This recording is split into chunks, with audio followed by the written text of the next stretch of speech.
Recibimos ahora al politólogo y profesor universitario Fernando Tuesta, quien reincide con un libro bajo el título general de la reforma política. Señor Tuesta, buenos días. ¿Qué tal, Fernando? Gracias por la invitación. ¿Usted cree posible todavía que se lleve a cabo una reforma política? Porque el subtítulo de su libro se llama Ideas y debates para un mejor gobierno.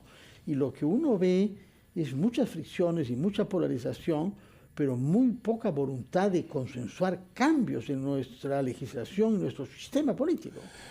Mira, sí, yo creo que este es un mal momento, uno de los quizá peores momentos, porque en realidad a partir del 7 de diciembre, en el fallido el golpe de Estado, tanto el Ejecutivo como el Congreso dicen sí vamos a avanzar. Por un lado adelanto de elecciones y por otro lado dice reformas, incluso como condición para adelanto de elecciones, ¿no? Entonces aparecía ya un tema de agenda pública en muy alto nivel. Sin embargo, esto estaba en el contexto del estallido social, las movilizaciones. Pero es que estas han descendido, simplemente esto quedó en el olvido. Atenta contra esto la falta de voluntad política y, en segundo lugar, porque son muy resistentes en general los congresos y en este en particular para abordar un tema que requiere un debate amplio, pero además porque hay un fraccionamiento alto en el Congreso, como ya sabemos, ¿no? Ponerse de acuerdo 13 o 12 bancadas es muy difícil. Y, por otro lado, la baja calidad de la discusión. Los congresistas, en realidad, desconocen mucho de estos temas, incluso sus antecedentes, lo cual hace pues un escenario, digamos, no muy propicio, pero es una necesidad. Lo que pasa es que si imaginemos el escenario de acá al 2026 que no haya adelanto de elecciones, es probable que el Congreso pocos meses antes diga, bueno, hay que modificar las normas y volver exactamente a lo mismo, ¿no? Pequeñas modificaciones. Con varios años de retraso, ¿no? Y con precipitación. Así es. Y con intenciones politiqueras, probablemente. Sin duda, porque ya hay la medición de qué cosa me conviene, qué cosa no me conviene, ¿no? Ahora, entre tanto, lo que la opinión pública siente es una falta de liderazgo. Hay muchos partidos, pero propuestas y líderes que uno diga, por acá puede ir el camino del futuro, Perú, no se ve mucho. No. Y uno de los temas principales de su libro, que es una recolección de artículos que usted ha escrito a lo largo de varias décadas, tiene que ver con los partidos. Sí, claro. ¿En qué hay que mejorar nuestro sistema normativo relativo a los partidos para que el entusiasmo que hay en nuestra población, en jóvenes y en otros, pueda canalizarse a través de partidos que postulen en las elecciones y que propongan soluciones a los problemas que tenemos? En el informe de la Comisión de Alto Nivel para la Reforma Política en el 2019, nosotros justamente elaboramos una propuesta que tenía esta idea de ser integral. Y dentro de ello estaba la de los partidos. Desde su fundación, qué exigir, qué requerir, qué incentivos colocar, pero era una suerte de proceso que terminaba al asumir el cargo y nuevas reformas ya en el Parlamento. Pero entonces, ahora hay demasiados desincentivos para que la gente no ingrese, la gente, digamos, de buena fe, que quiere hacer el bien común, etcétera. ¿Cuáles son esos desincentivos? Bueno, para empezar, por ejemplo, el desempeño mismo del Parlamento. O sea, mucha gente dice, yo acá no quiero entrar, ¿no? Los partidos son organizaciones, vehículos electorales, es muy dificultoso ir con esta corriente en donde, por ejemplo, no hay reelección parlamentaria, entonces lo que tenemos son amateurs de la política, falta de experiencia. Como que saben que van a estar ahí solamente 5 años, de manera 5 años, que verán la manera de aprovecharse de eso y de gozarlo hasta el último momento, que no haya ningún recorte del mandato, creo que estamos viviendo ahora, ¿no? Así es, pero entonces, y lo otro es que esto no se va a cambiar de la noche a la mañana y por cambios solamente normativos. Se requiere por lo menos 2 tipos de acciones. A ver, ¿cuáles son estas acciones? Bueno, para empezar, sociedad civil. Si una sociedad civil no movilizada, con propuestas que lo han estado haciendo, pero requería un poco más de insistencia y voluntad política de la gente que realmente debe ingresar en la política, o algunos que estuvieron en la política, reingresar, es necesario, digamos, mejorar la oferta, al lado, indudablemente, de reformas y de diseños institucionales. Pero se ha dicho tantas veces, y acá lo hemos comentado, Fernando, con las mismas reglas y la misma oferta no tiene por qué salir algo distinto, ¿no? Entonces, bueno, el panorama... Podemos haber aprendido entre tanto de los desastres que hemos vivido, Pero ¿no? es que ese es el tema de los aprendizajes. Cuando tú tienes una élite política que lo que aprende en realidad son los aspectos, digamos, más negativos. Y lo que tú has visto, por ejemplo, la vacancia. 9 intentos de vacancia. No se ha aprendido nada.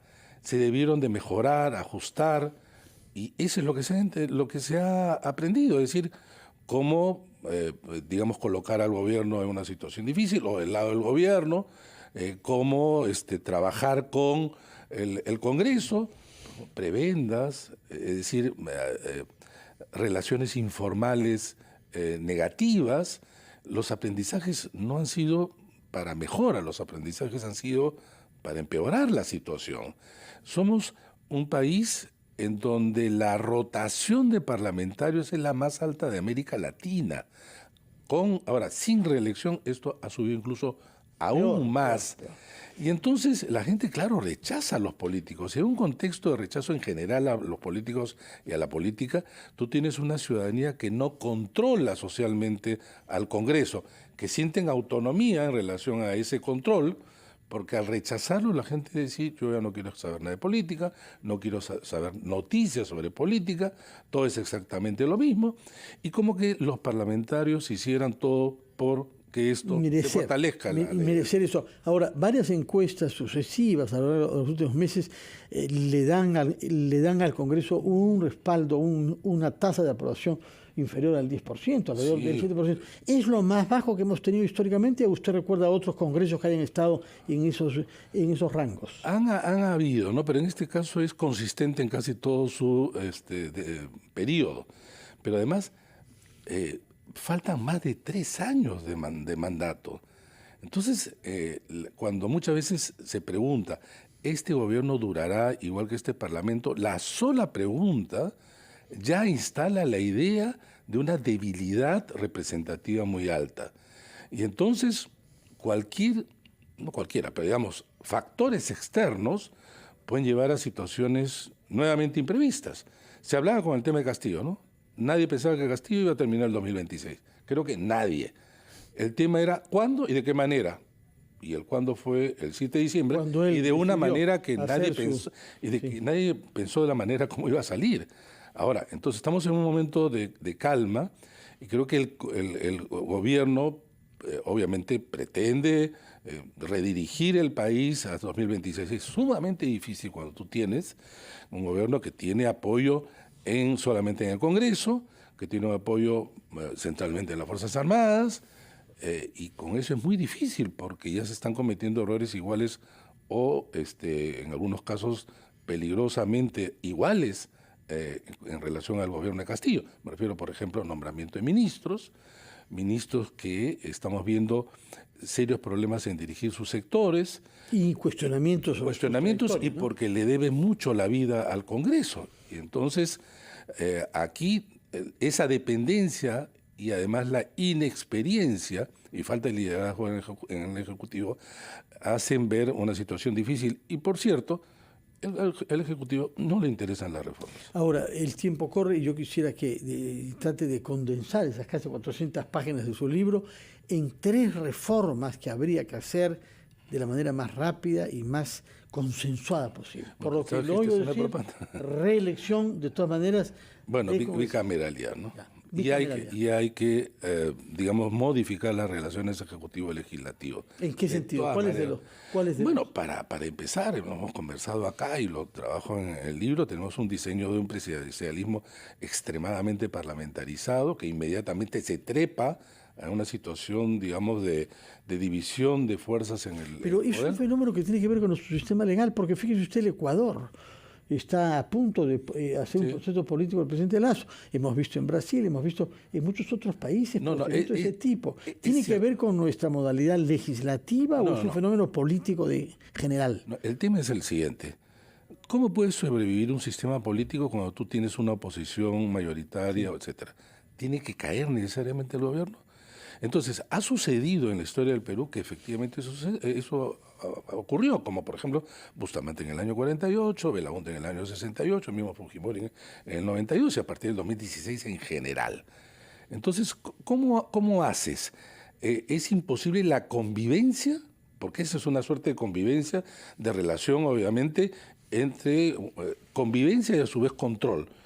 Eso no es fácil. Nosotros no hemos pasado la prueba de la historia. No lo hemos pasado. El otro extremo es cuando el gobierno tiene una mayoría absoluta al frente, donde no hay control.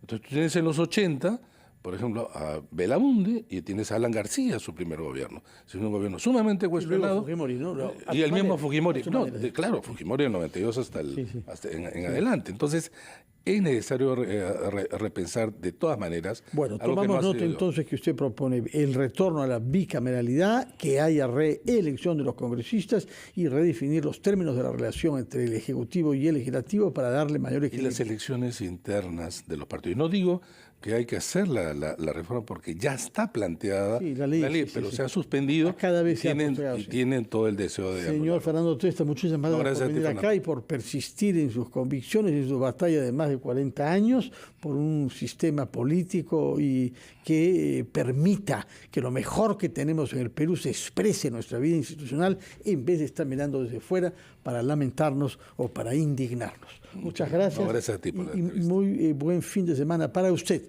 Son las 10:01. Vamos a hacer una pausa, después de la cual recibiremos a Monseñor Carlos Castillo para el programa de los sábados, Diálogo de Fe. Gracias por su sintonía y muy buenos días.